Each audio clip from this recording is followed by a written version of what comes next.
I think about the story of the Matok Midvash Rabbi Daniel Frisch, who came from a shtetl in eastern Hungary, like Hungary, Romania kind of area, and he was deported.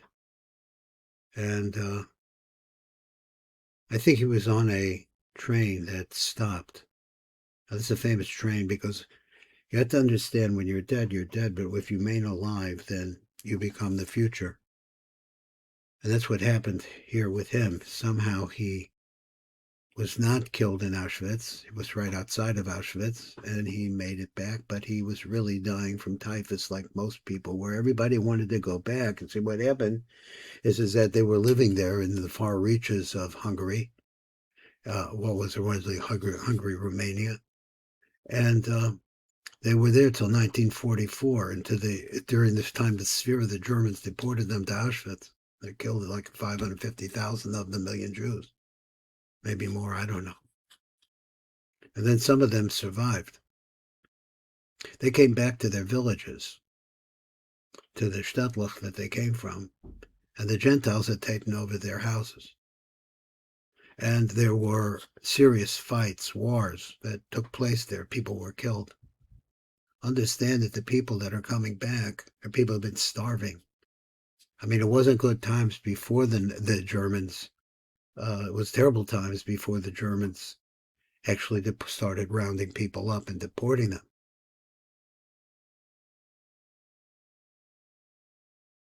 This man survived that. He had a vision during a dream, and he had typhus. They threw him on a cattle car, a coal car, to keep him away from anybody else. He wanted to go back to his shtetl.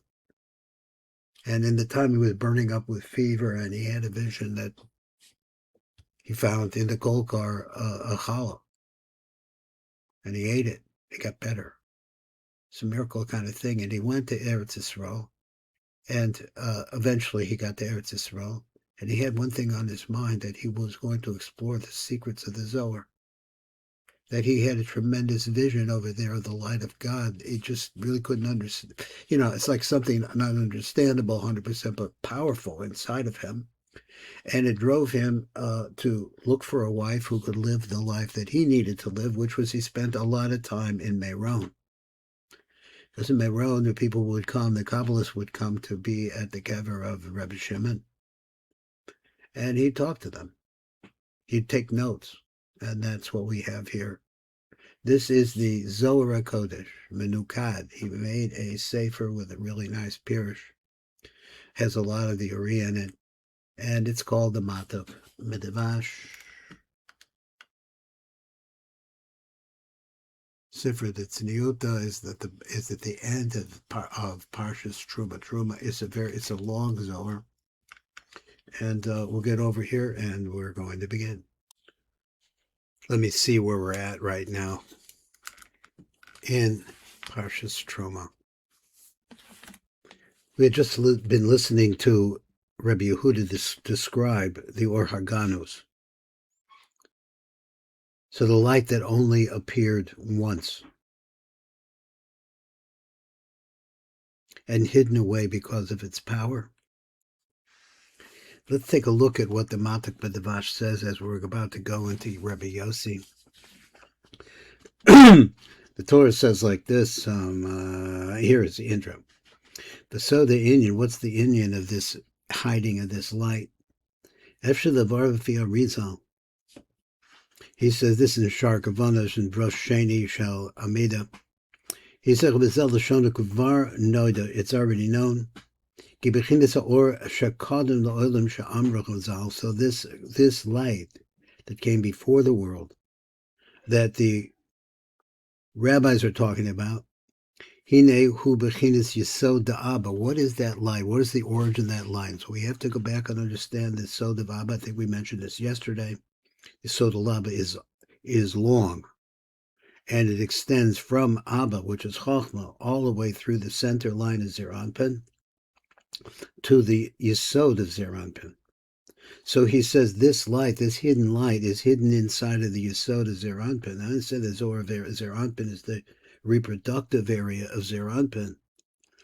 So I'll share Hoyu Meir Misofa Olam Odoilam, this light shine from one end of the hidden worlds to the next. Shu B'Pia Yesod of ZA, and where is it located? It's at the very opening of the Yesod of ZA. V'yatsa ha'arazach B'Pia Yesod, and from that opening at the end of the Yesod comes out a tremendous light, V'yotza ha'arazach B'Pia Yesod, or Gadol Ma'od, a tremendously powerful light. But after that, now remember that we're talking here about the formation and Olam Hatzilus of reality. And a word that occurs to me is that the more we understand that the Ein Sof Baruch Hu is hidden behind everything, and he has many, many covers, would make it easier for us to understand what's going on here. The first cover is Ak, and then after that we move into a situation that we can work with more, is a covering which is called Atzilus, also called Eric Anpin, Kesser. Lots of different words for it. Just to describe it's the things that we can see about it and understand. Let's go on. Or Gadol Ma'od. V'achar kach, Ganas HaKadosh Baruch Hu Tzadikim. After that, only for Tzadikim. Let's understand the word Tzaddik goes along with the word Yesod. So I'm not sure if we started playing around with which one it means.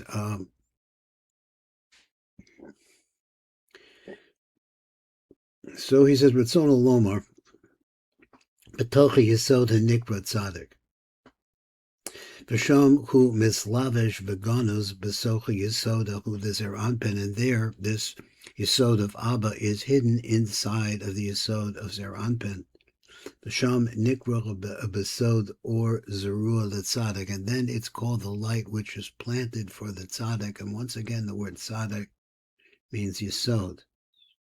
The Yesod is that element of reality created by the Ein Sof Baruch Hu. It's possible to say that. That is actually a delivery mechanism for building the world itself, and all physicality also could be associated with the female part that's called the Nook here. So he said, so now the Rizal comes and explains further. When the light comes out of this Yesod of Abba, parts of Yaakov, in order, why does it come out? We have to think about this for a second.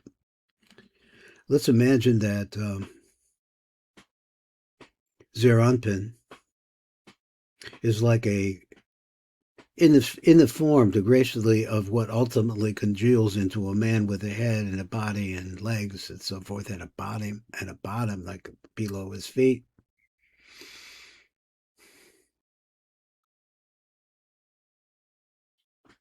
The light of Ima actually enters into the head of ZER Anpin and spreads in different ways throughout his body. One of the things that happens is another Partsuf starts growing at the chest of ZER Anpin. There are actually two Partsufim there. One is the Partsuf called Yaakov, which is another, let's say, a cylinder with a head, a body, and a Rosh Tok Sof, and feet. Same kind of dimensions as we see now, but in a spiritual sense, and it's only in your imagination, and that's what this calls for. It calls for your imagination to be able to picture, because the creation of the world is all mental. Chochmah, Bina, then spreading it, Das. Okay, through ZER Anpin, then develops this parts of called Yaakov. That's on the front of ZER Anpin, and Rachel, his mate, is on the back of ZER Anpin. Now, this is all diffusing of light coming our way. The more Partsufin, the more the light becomes diffused. What happens when the light becomes diffused? It becomes more physical, more visible. It's the opposite of the way that we think in this world. Here in this world, we think that everything is big. The bigger it is, the more control it has. Maybe that's true. But in the world of spirituality, the small is contained in the big. It's inside of the big. So the smaller parts of it is going to be Yaakov with his mate Rachel on the back. And he says, Ein kol ha'or shalo, all the light that's going to go to Yaakov. Yotza the Hiyosa Gonu Sham goes out, with it being hidden inside.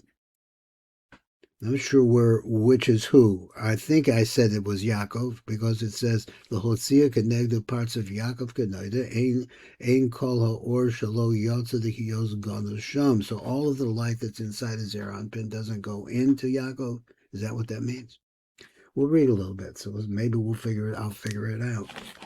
Amnam, so that we say Nisha betocha Yesod of ZA that remains inside of the Yesod of ZA, Communion Tov Ganus Sham, like a certain amount of goodness that is hidden over there. For Inyan, who, so let's say the Inyan is what? Hu ki ha-Yesod ha-hu, hu havaya de milu yudin. This Yesod, now all of these facts, I have to learn them.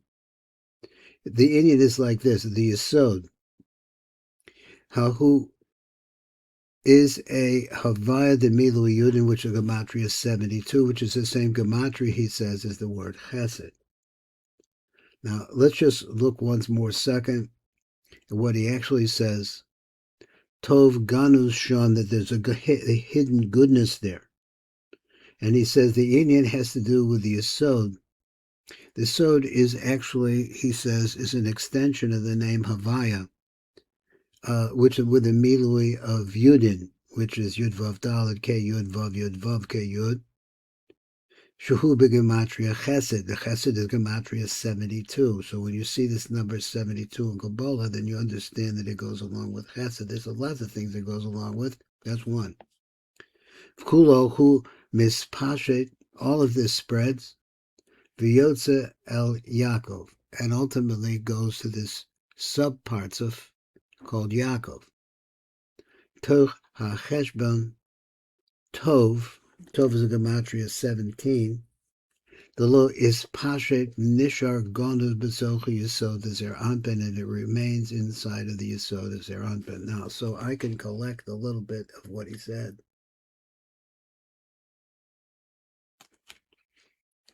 I think that if he says, as the mochin come into ZA, and they spread down to the level of his chest, at the chest is where the Yesod of Ima stops, and then the Yesod, the light that's inside of, all spills out.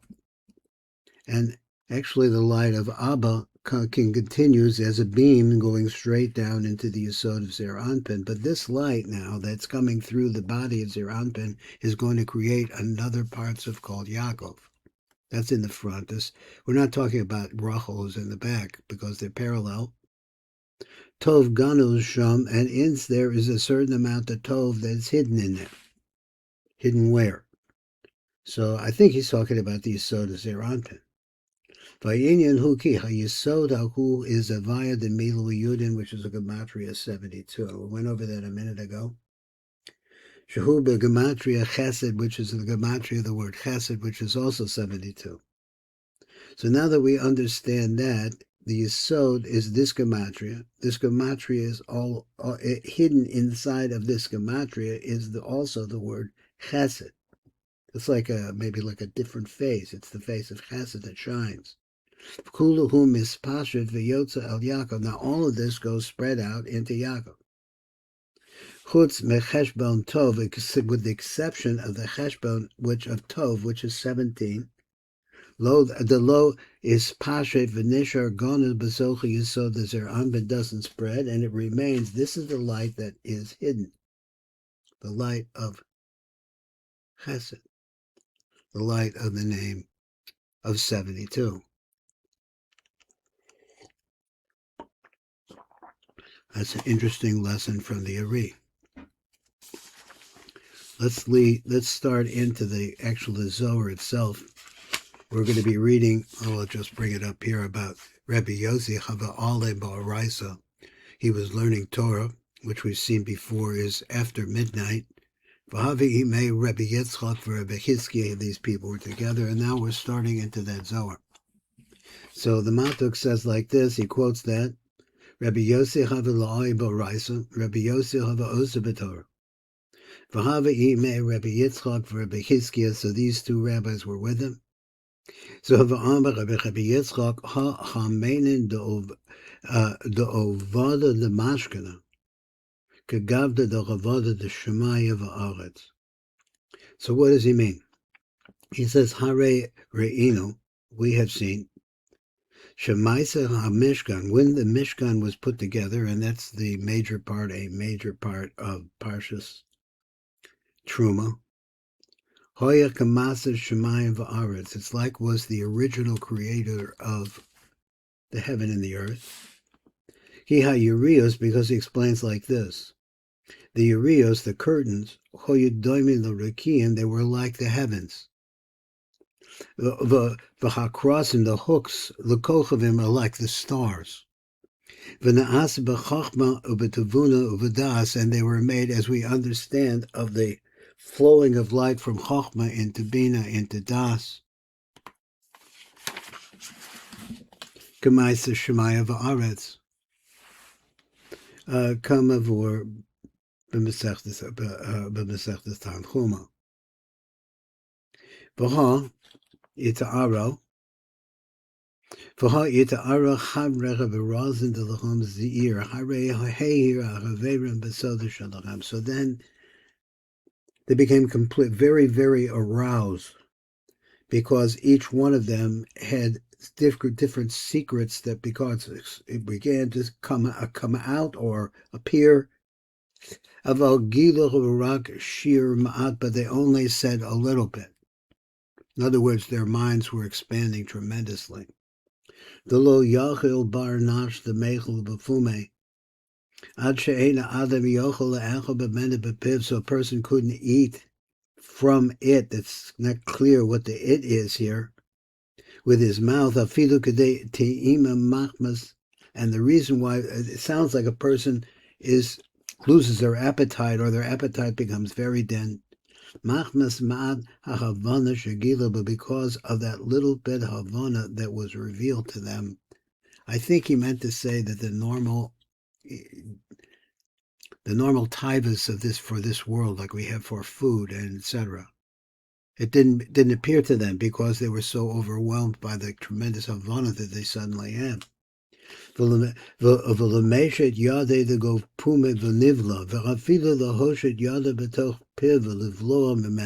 other words, swallow, like that, put your hand in your mouth and stuff yourself, maybe. So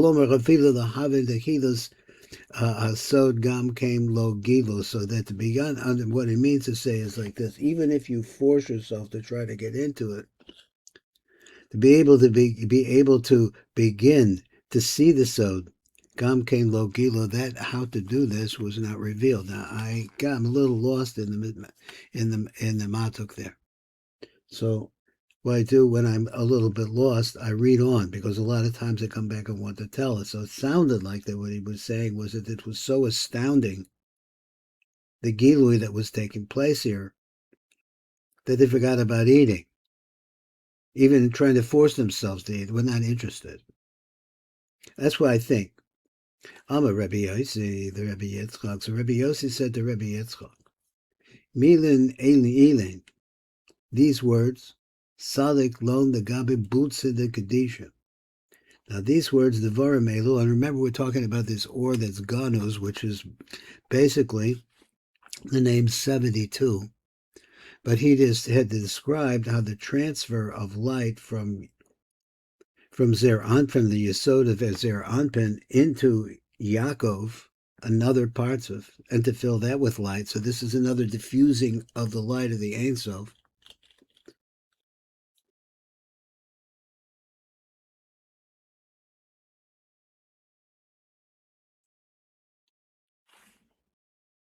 So he says all of these lights, Milin Elin, Salik Lon Lagabe Butzin the Kadisha. Now I learned in another place that Butzin is related to the word Nitzutz, which means spark.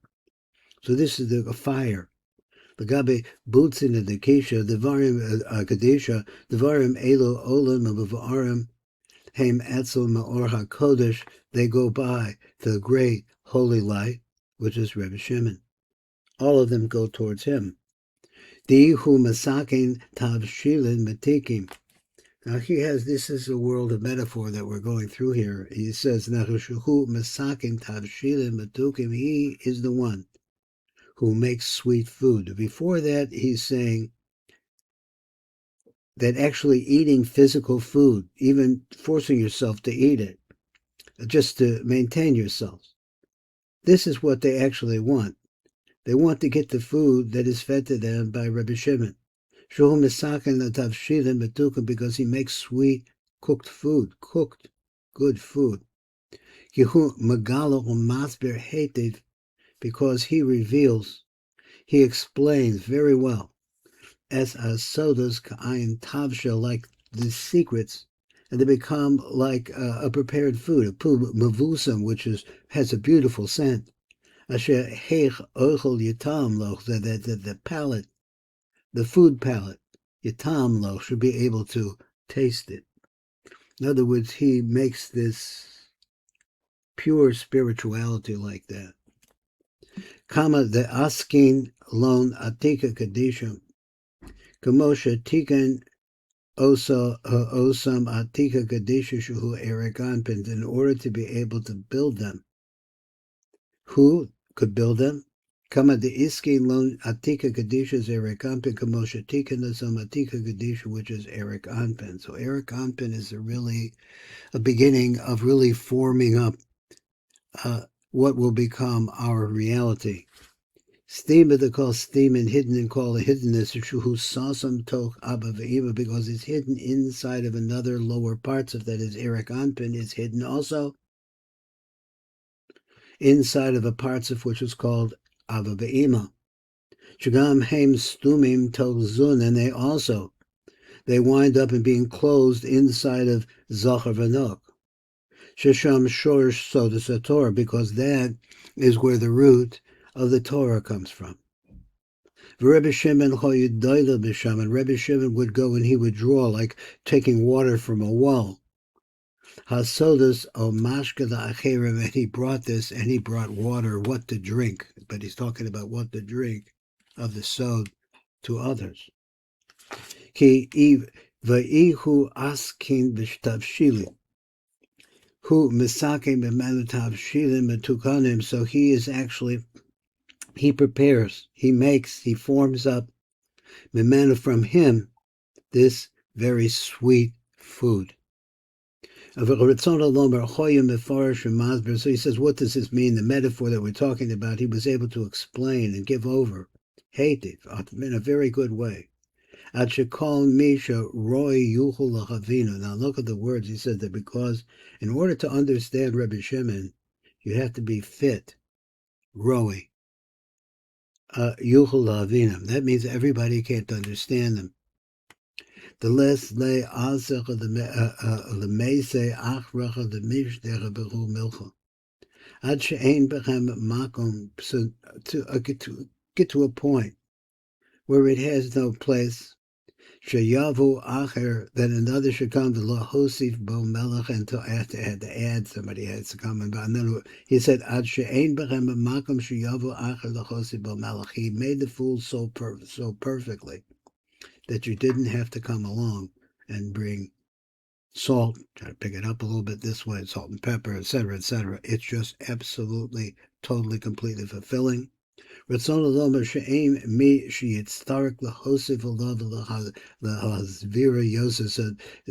no one that has to add on to what he have and to give further explanations. It's all here. And then after Va'od, then anybody or man, another man, to be able to eat and to drink for the secrets of the Torah, Shemagala Rebbe Shimon Daitzarko, that where Rebbe Shimon is able to do it in as much as we need. La'ashlama kresa mikol idunim da'on the ishta'ara. V'od lamalas kresa, to fill your stomach, metaphorically. Mikol ma'adanim shaba'olam, from all of the beautiful things and the sweet, the great food of the world. V'gam are all the things which are beautiful for the world. V'gam lahashir l'pam acheres, and also there's still more to go, that for another time to learn from him. Kolomer she'efshel l'shmocha v'Rebbe Shimon, so you could actually learn from Rebbe Shimon. Kol mini sodas of Torah, all different kinds of secrets of the Torah, Shabbat V'ham tukim, the hech, which are sweet to the palate. So that's one of the things about learning the Zohar, which you see is that it is extremely sweet. And that's why this Pirush is called Matok Midvash, sweeter than honey. So also there's more to learn. There's always another time you could come. We're in a tremendous river of light, and we're taking little samples here and going on. Yiskayim, and all of this is fulfilled by Rebbe Shimon Yiskayim. All of this is fulfilled by Rebbe Shimon, and he put it before them. V'yochlu, and they ate. V'yosiru Kedavar Hashem, and it was left over. There was more than they could eat. Kedvar Hashem. Pirush, Shehoyed Doila Umashka, said he withdrew from the well. Umashka the Chaverim, and he gave drink to the Chaverim. V'od Hoser Harbe Etzlo, but he still has much, much more to feed them. This is Baruch Fleischman. You've been listening to a portion of Parashat Terumah here at the Tikkun Elevator Kolo.